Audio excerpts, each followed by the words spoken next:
So many women, especially, are scared to be authentic and to just speak their truth. They're afraid, maybe they'll be judged or rejected or not loved or not accepted. And so they sort of dim their own light. Have you always been this way? And how have you gotten to this place? How do you speak your truth Yeah. and just fully say, this is who I am, with full transparency and confidence? Well, first of all, that's such a compliment. And I would say the exact same thing about you. I think we are all inherently deeply authentic people, but then we choose to, for whatever reason, at various parts in our journeys or throughout our lives, we choose to put on a mask. And the mask is generally there to, what we believe, protect us or to shield us or to save us from someone judging us or not wanting us or accepting us or disapproving of us. And what I've really come to realize is we were all born deeply authentic. We are all so our authentic selves. And then slowly, somewhere along the way, we convince ourselves that we should blend in or be a part of the crowd or change who we are. And I just had this, I don't know if it's realization or whatever, download, whatever you want to call it. But I realized after I left Tinder that there were so many times that I was not authentic to myself when I was there. And I just promised myself after that whole ordeal that I'm not always going to be the best. And I'm not always going to win. And I'm not always going to be loved. And I'm not always going to be liked. And I won't be accepted. And I won't be invited. But the one thing no one can take away from me is that at the end of the day, I'm always going to be me, whatever that means. And so I think it's a commitment to ourselves to fall back in love with that authentic version of who we are and try to honor that and live with that. And so that's kind of where I'm at now. And I just try to be me. I don't even know what that means. And it's not for everyone. And that's okay. And the stuff of if someone doesn't get it or doesn't approve or this or that, you're over that. You're like, that's not worth worrying about. The feeling of who I truly am is where your power is. Yes. I'm not going to pretend and say, oh, I don't care what people think, or that didn't hurt my feelings, or so-and-so didn't invite me, or so-and-so doesn't like me, and who cares? No. I mean, we're all, even when we are our highest selves, we are all having a very earthly experience here in these bodies that we have. And with that comes all of those feelings that we all possess. And so I think the way I deal with that is I don't shame myself for having hurt feelings or for caring what someone did or didn't think about me. I just kind of look at it and I stare at it and say, okay, that's okay. That's like a wounded part of you that is feeling that way, and we'll live with it. We'll accept all these pieces. And so that way it doesn't take over your life. And there were years of my life that all I cared about was what people thought about me. At any cost, I did not want someone to dislike me. It was my worst fear. And then you're kind of like, this is a full-time job and one I'm not getting paid for. So, well, why am I doing this? It's draining my accounts. Physically, spiritually, mentally, the metaphor of just like being completely bankrupt. Yeah. But emotionally. And I'll share one thing. It's so fascinating. And because you led with this, it's not something I ever really think about because I've come to realize that self-worth does not equal net worth. And I'm a very privileged person who's had the opportunity to learn that. But I will tell you that on paper, at my wealthiest, according to society standards, I was spiritually the poorest I've ever been. And I think that's really important for people to know. It's like, that's not where you get your worth. Yeah. And what an incredible gift you've gotten to see all sides. So you can say that and know that for sure. Because so many people are like, oh, when I get that thing, then I'm going to feel enough. When I get that big job, when I get that number in my bank account, when I get the relationship, when I get the car, when I get the six-pack abs, then I'm going to feel enough. And you've gotten a whole lot of things. And that's really not surprising to me because I've had very similar experiences, but it's not what we learn. We learn, because Whitney, oh my gosh. And I want to actually dive into something you just said. I was going to bring this up way later in the interview. But you're just going there right away. And I love this so much because so many people struggle with people pleasing and with thinking and with feeling imposter syndrome, or thinking I don't have what it takes, or thinking that, if I'm the real me, I won't be loved. And like you just said, it is a full-time job. It's exhausting. And with everything that you have and continue to build with Bumble, congratulations on, being back as CEO again, founder and CEO. But with everything that you continue to build there, the millions and millions and millions of people that have new relationships in their life because of Bumble, whether they're romantic relationships, or they go on there for, to meet friends, or they go on there to meet a mentor. Because so many people, that's probably one of the biggest questions I get asked every day is, will you mentor me? And how do I find a mentor? And it's the biggest thing. And so genius to have, Bumble Biz, which is like mentorship and connect, networking, jobs, new careers, all of it. You have built so much with Bumble, and you continue to. And I think that on the outside, everyone can see, wow. I mean, they just heard the introduction, which they probably already know a lot of this about you. But if they don't know, they're like, oh, wow. So Whitney Wolfe Herd, one of the most inspiring, iconic, visionary women and businesswomen in the country. And I think that what you shared so courageously already is that I think people will be surprised to know is your journey has not been easy. It has not been a straight road. Things just didn't fall into your lap. You didn't just wake up and start with the idea for Bumble and it all just happened. You've had a journey, and there are a lot of people that are sharing this energy with you and I right now that maybe have had setbacks or hard times, or things not go their way, or a boss that does not like them and they feel like if I do anything, I'm going to be ousted even more, or someone who just a relative. It could be any number of things. And it's easy for us as humans and to say, okay, well, my past is going to define my future. If all of these people kicked me out, or this didn't go my way, or my business failed, or this happened, or that, how the press or online social media is writing something bad about me, it's easy for us to think my ship has sailed. Yeah. Like, how can I ever recover from this? And there's so many people that are holding on to shame from things that have happened and letting it almost define their identity. And I am so excited that you already opened us up to this, because this is going to change so many lives. When long before Whitney founded Bumble, not that long before, but before Whitney founded Bumble, you were co-founder at Tinder, And can you share how the journey there wasn't what you expected? Yeah. So just to touch on a bit of what you just said, I think if I could, and I'm still on my journey, so I feel like I can say this with a sense of we're in this together to whoever is watching or listening, because I don't think I've arrived at my final destination. Certainly, I hope not. I'm 35. So I hope that there's, still a lot ahead. I will say the following.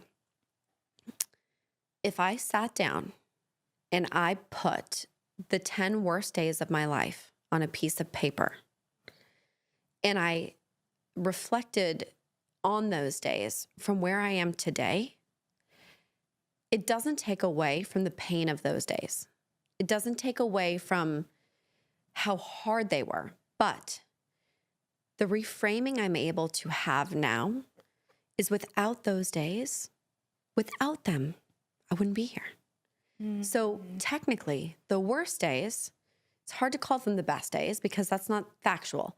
They were critical days. Mm. They were necessary. The hard parts were the good parts. Because without the hard parts, you don't really get to that next stepping stone. And so I really believe whoever you are listening, whoever is going through setbacks, they feel like they're just getting punched, time and time again by life, work, relationships, rejections. It's because these are happening for a reason. And so I think we all fight rejection. We all fight it. Why did this happen to us? I didn't want that to happen. But I think if we actually get into the flow of it and say, okay, let's look at the bigger picture. Why is this all happening? There is a bigger arc here. There's a bigger path here.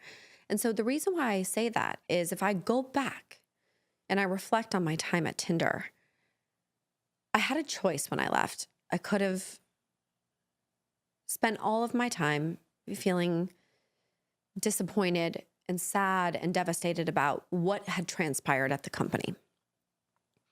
Or I could have said, I'm going to learn from this.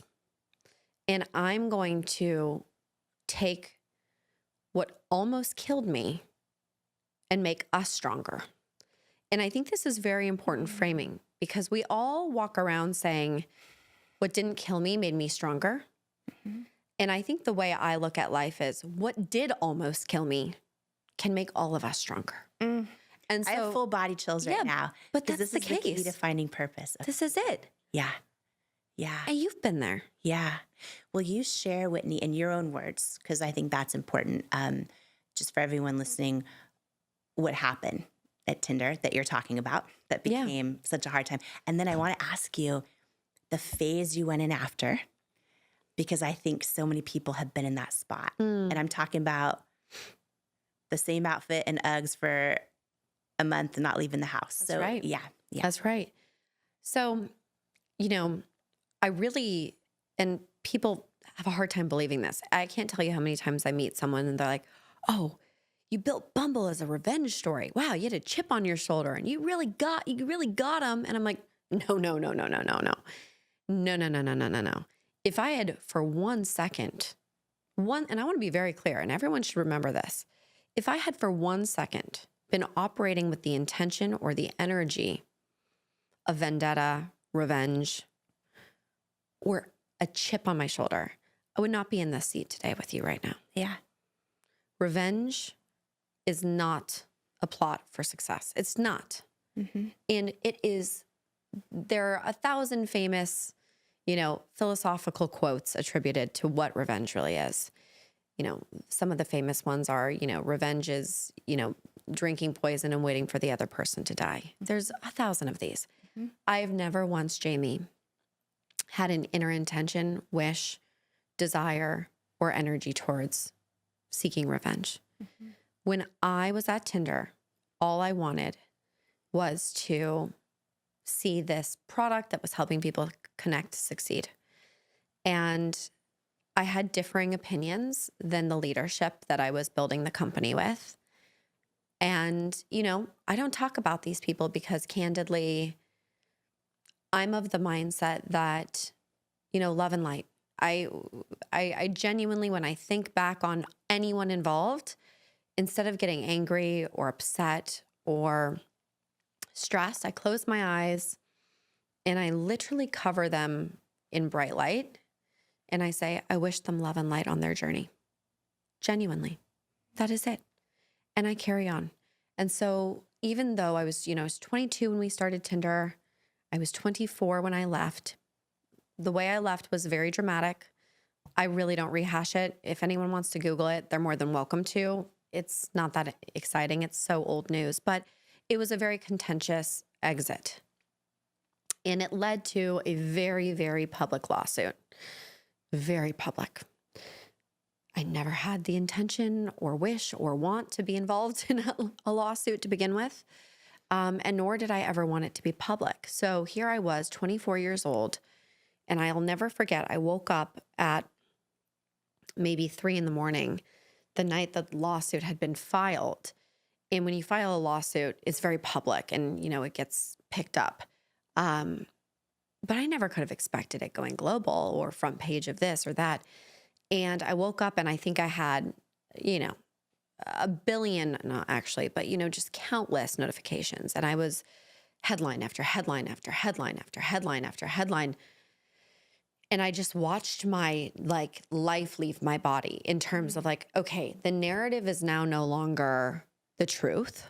It is whatever the internet has turned it into.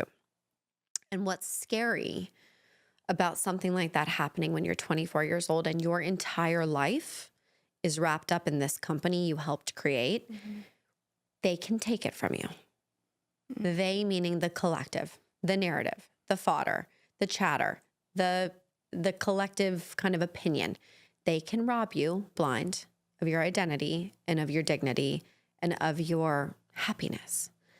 And so the internet attacked me. This was before Me Too. This was before Time's Up, this whole narrative of, women's equality at work. And I just watched myself get decimated on the internet and turned into this scorned woman. And just like that, at 24, it was all over.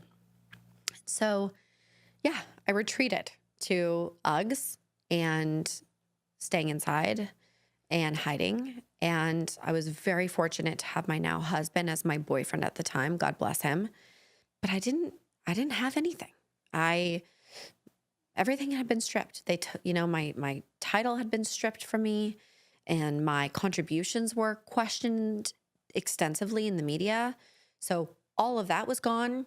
My financial gain in the company was being fought over through this lawsuit, and my friends were gone. I was turned on, and I had nothing.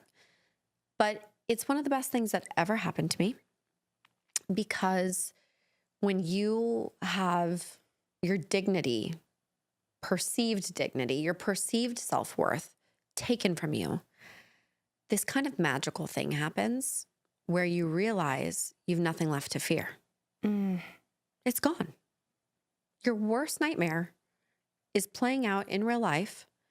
What else is there left to give? And so many of us are scared to start or do or try because we don't want to lose this thing, whatever that might be. But it was gone. And that's where the magic started. That was where the magic happened, because the space was cleared. How long before it happened and you got to the point where you knew that? Because I know, and nowadays, unfortunately, every just about every person's online. People that used to be private before, now maybe they're a doctor, a lawyer, a teacher, and their profile's online, and everything's just online. And so many people now, I think, can relate, in whether it's in their community or their network or, whatever it might be, to just narratives online that may or may not be true. And, you, I know, went through so much online hate, from everything from death threats to rape threats to the most horrific stuff. And how long did that go on, and how did it impact you before you're like, before you realized that you were going to turn it into something for the greater collective? Yeah. I would say that so if my memory serves me well, I believe the lawsuit was public by the end of June 2014. I had left the company in April of 2014. Some of the darkest months were April to June. Dark, hard, horrible, heavy, lonely. Everything was gone. And then the lawsuit launched, and I'll never forget, I turned 25 years old about a week later. And here I was, 25. Let's really think about that for a second. 25 is like the edge of becoming a real adult, but you're still so young. Yes. And you're still so full of life, and you're still so allowed to be flawed. Yeah. 25-year-olds are allowed to be 25. Yes. They're allowed to go to the bar and have a couple too many drinks. They're allowed to get fired and sleep on their parents' couch for a few months. They are allowed to be 25. Yeah. That was taken from me. And I was not allowed to be 25. I all of a sudden needed to be a very, very strong warrior. And I basically had to exist in two realities. One reality was warrior, go forward, get in the arena, go for it. Be brave, be bold, be courageous. Even though you're scared to death, just be courageous. And it's a very famous quote, but courage actually can't exist with the absence of fear. You have to be scared to be courageous. That's what courage means. So I just had to be courageous. But at the same time, I was completely devastated and traumatized, deeply traumatized. So what's fascinating, Jamie, is I started Bumble. We had Bumble live in the App Store by December 1st of 2014. So if you think through that, I left in April of 2014. The lawsuit went live at the end of June, and Bumble was alive in the public by December 1st. Wow. So I had to exist in two realities, one of pain and wound. It was like running a marathon with, a sprained ankle, whatever the metaphor of that is. And I'm not trying to be insensitive to anyone that's actually had to run a marathon in worse circumstances, but whatever that vision is that you can think of, like, you have to just go. You got to keep going. Like, you don't have time to stop. And so it was this kind of blessing and curse at the same time where I had to just keep going. And I think so many people around the world, regardless of their circumstances, which have been much worse than mine, you just have to go in forward motion. You just have to go in forward motion. It's the only option we have. I want to just call something out you shared that I think is so powerful, because I don't want anyone to miss it, because the humanness of some people, when something horrific happens to them, or they get a setback, or somebody wrongs them, or someone excludes them, or someone rejects them, is to be like, I want revenge on that person. And what I believe for sure in my life is, like, we meet the vibration of the thing for it to happen, right? So when you're sharing, that you are taking the thing that happened to you, and instead of feeling revenge or this or that, you're like, oh, how can I actually make this better for everyone else? That's right. Right. And that intention of how can I do something greater than myself? And that intention, in my opinion, is then you meet the vibration of that. And of course, Bumble is a huge success. You know what I mean? But it's like, and this is a big lesson, because I have friends, I have family that they don't know how to do anything else, especially family, some family. I have 5 families, long story, but through adoption and everything else. But I have so many family members, they don't know how to do anything else other than be in that place of, wanting revenge, or wanting, this or that, or it's not fair, or, all the things. And I think it's just so key to go, okay, yes, that happened. Yes, that hurt me really bad. Yes, for so many people, that thing didn't feel fair, or, all of that. And then also, we have control eventually, of course, after we process everything, of like, and what do I do with this? That's right. And your distinction of just, that it can make you stronger versus, oh, it can make us stronger. You guys, I just want to call this out. This is big. This is so big. So few people get this. This is like one of the biggest keys to success, in my opinion. So one of the biggest keys to success, one of the biggest keys to finding your purpose, one of the biggest keys to fulfillment, right? Is to take the thing and not just say, like, what is this here to teach me, or what am I supposed to learn from? But like, oh, wait, what is this here to teach us? Like, how is this going to help us? And that distinction is so big.